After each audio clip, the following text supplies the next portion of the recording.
Welcome to Film Majors. I'm your host, William Stewart with the Hoosier Network, and this is a show breaking down film of Indiana sports or some of the biggest collegiate games in the country at the time, and we learn why the game went the way it did. Today, we'll continue to study the upcoming college football playoff matchup between Indiana and Notre Dame. But we'll be comparing common plays from both teams and seeing how the opposition has handled those looks this season against their opponents. Roll it!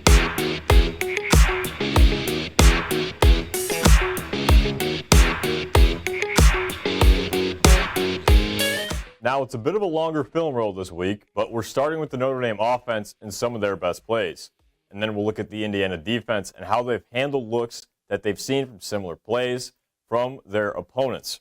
Now, the first play we're going to look at is Jeremiah Love just being really a superhuman athlete, which is what this kid is. Simple enough. It's motion. Notre Dame's trying to figure out what Army's in, run the ball straight up the middle, and Jeremiah Love breaks, what was that, 6 tackles, I think, on his way to the end zone. Now we're going to look at Indiana. They get a motion look from Ohio State, and it's going to be a handoff. They're trying to get Indiana going the other way of this outside zone because they run weak side.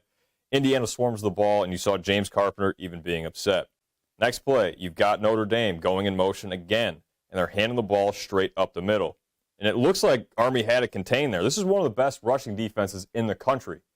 But just like that, one of the best running backs in the country in Jeremiah Love is out of there.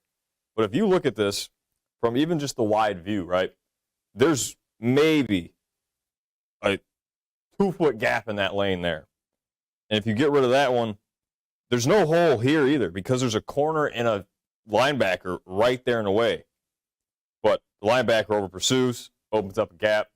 There goes Jeremiah Love to make it 35-7 in the beginning of the third quarter.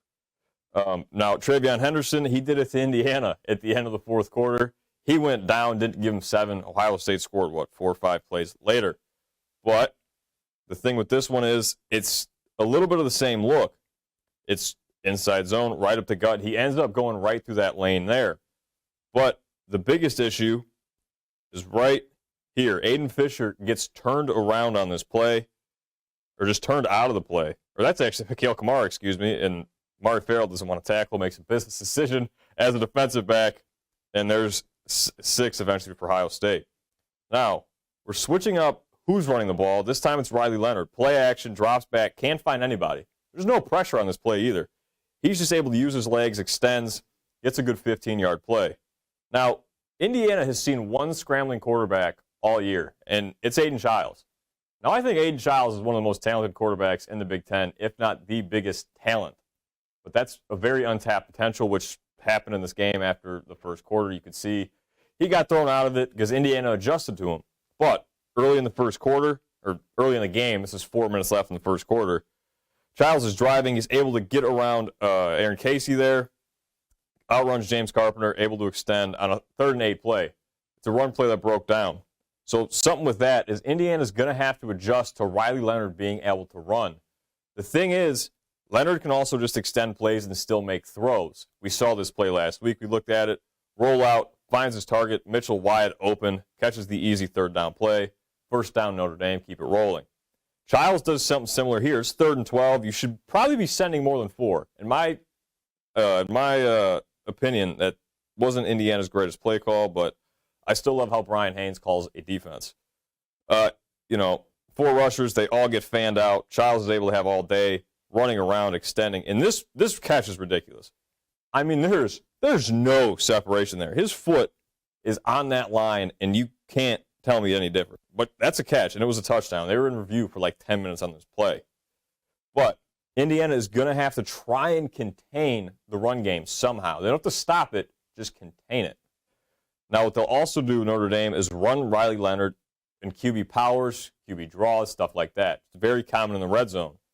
They played Michigan. It's a team that's very good on the offensive line and has Alex Orji, who's practically just a running back to them. They just throw that dude out there to get beat up. But as you saw there, Indiana is able to swarm, stop it immediately.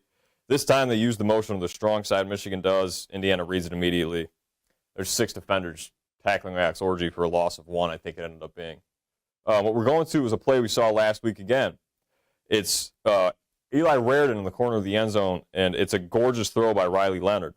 The thing is, he can't always do that, and that's a tight end that's beating up USC's secondary and linebackers.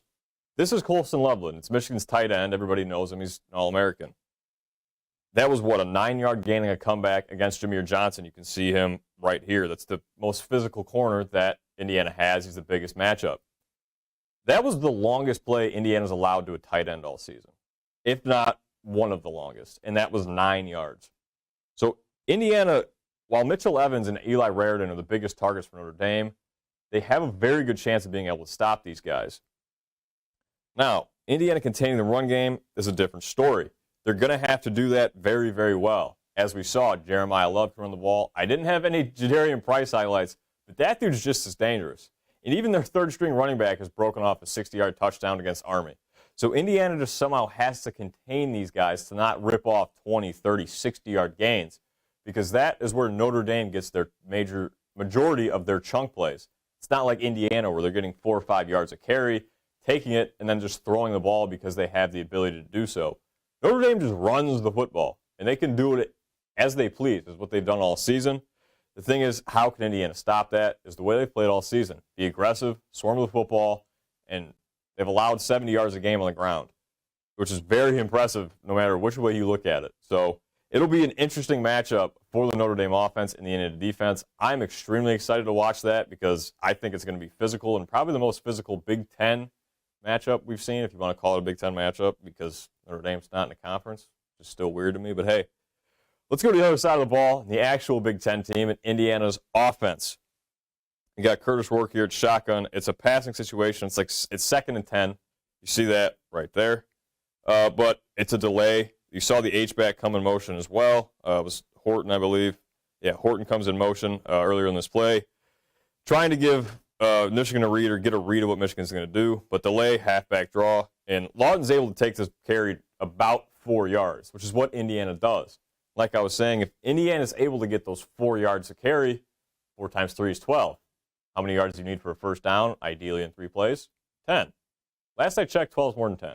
Correct me if I'm wrong, but I think so. I'm not a math major. Against Army, which is one of the best rushing teams in the country, they're down 28 points, and it's first down. And this is after Jeremiah Love just ripped a 60-yard touchdown. You'd think it's probably a pass play, right? You got motion. Hey, maybe it's a trick play. No, they're running the ball up the middle, and Notre Dame's able to stuff it for 2-3 yards. And this is one of the best running backs. That was one of the best running backs in the country. Oro, he's in the transfer portal. Rumored to come to IU. That's a whole different thing. But Notre Dame's able to stop the run, even if they think it's going to be a pass. Now, next play, Justice Ellison taking up the middle on Michigan State as well. He's able to cut up, and still he gets 3 to 4 yards, which is what Indiana's going to need. And again, this is the exact same look from Army. This is still a passing situation. They got a first down, and they get 2 to 3 yards. So they'll let up a little bit because their defensive line's banged up, but they can still easily make a stop.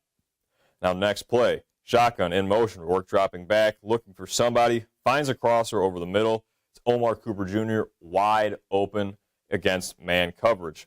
Now, that's something Indiana's going to pick on because Notre Dame against USC had a couple lapses in coverage in man. Now, I know that there's been some comments that Notre Dame's pass coverage is elite, which it is. Statistically, it's one of the best in the country. But they haven't played any elite offenses outside of Louisville and USC that can throw the ball well consistently. And in those 2 games, they let up the most yards and those points of the season. But Indiana's an even better passing offense than those 2 teams that I just aforementioned. So it's going to be interesting to see how Indiana can beat, if they can beat, Notre Dame's man coverage against these physical young corners and these highly intelligent safeties that are also still college students, right? So they make lapses in coverage, which we'll get to a little later. Next play from Indiana, Rourke dropping back again, 2nd and 1, obvious shot play. You think, wait a minute, maybe man coverage won't work for Notre Dame. Maybe since they're just a bunch of athletes, they can run zone. Indiana's still going to beat that too. You see right here, this is not man. You see nobody's matching up. I scroll it back just a bit here. You see everybody's head-to-head, right? Ooh. See everyone lined up, man-to-man. It's a shell look, right? Receivers come off the ball. Omar Cooper's at the top of this, or Keyshawn Williams is at the top of the screen. He ends up catching on the other sideline, right?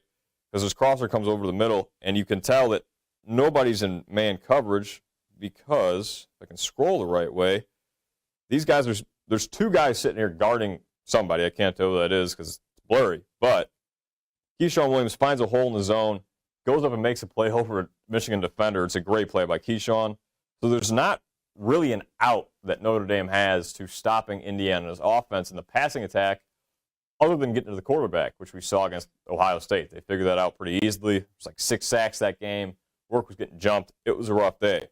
But here's one thing that can play in Indiana's favor as well, or keep playing in Indiana's favor, is beating man coverage. That's tight man coverage right there.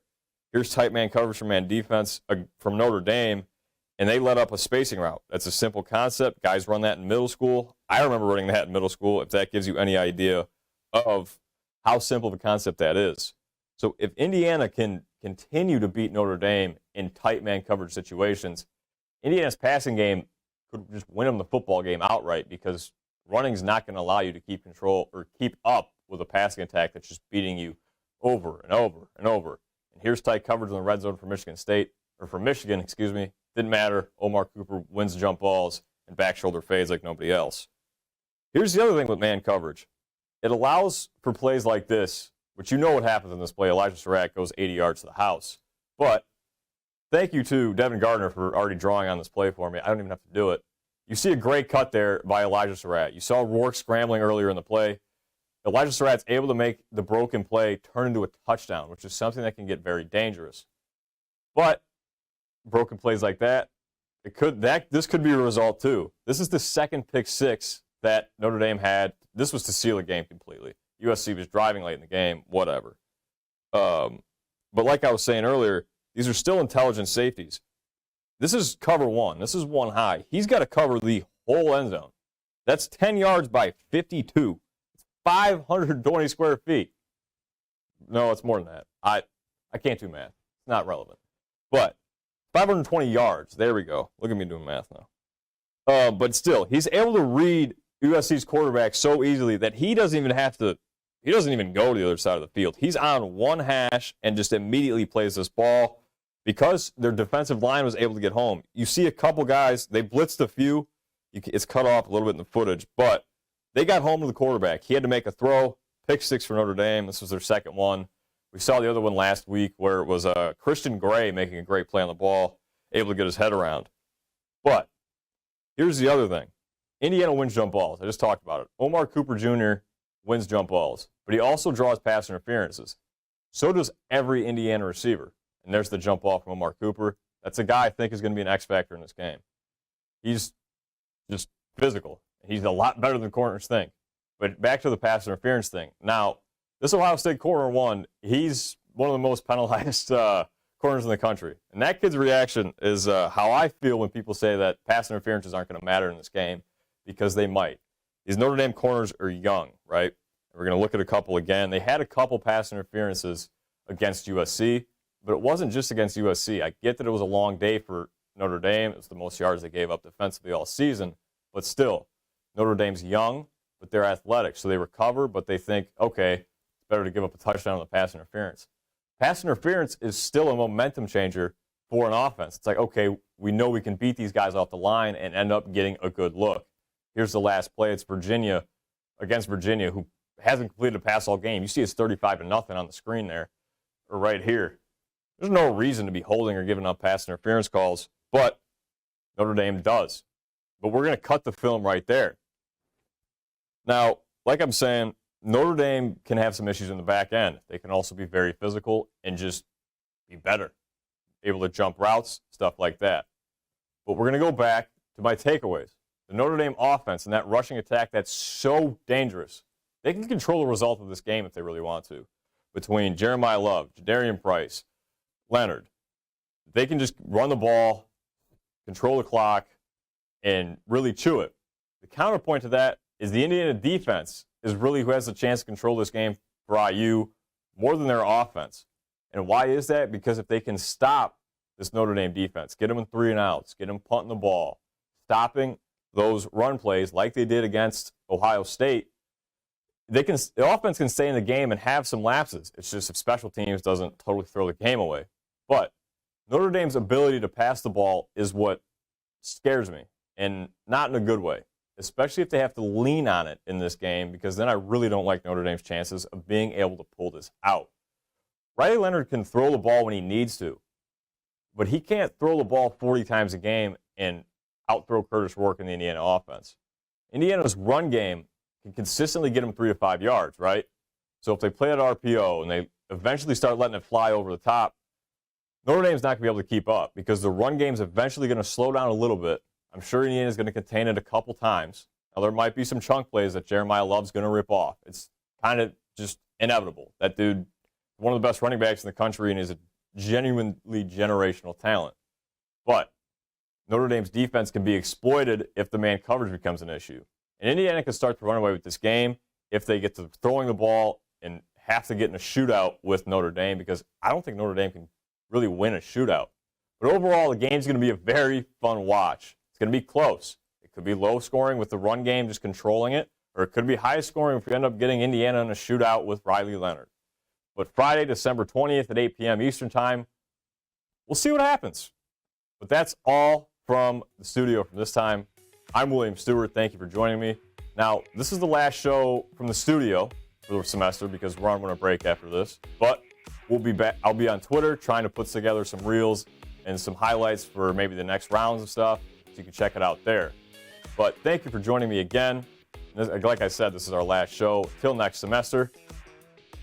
And Merry Christmas, Happy Holidays, have a great week, and God bless.